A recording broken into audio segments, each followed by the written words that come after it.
Hi, in this tutorial I would like to show you how to change color of object in Blender. So there is one really simple and easy way to do it. I really often use this one option and I would like to share it with you. Okay, first let's check if you are in object mode. It is really important here.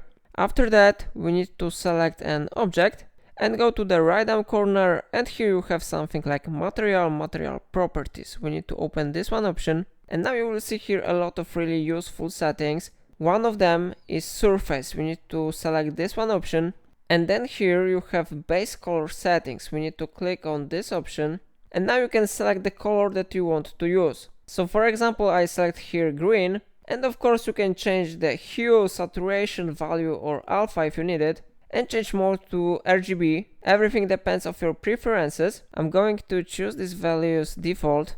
Okay, but like you see, we still don't see here a green color. The reason is that we didn't select correct mode of shading. This mode displays objects in solid mode, but we need to choose here displaying in material preview mode, or sometimes you can use this one mode to display render preview.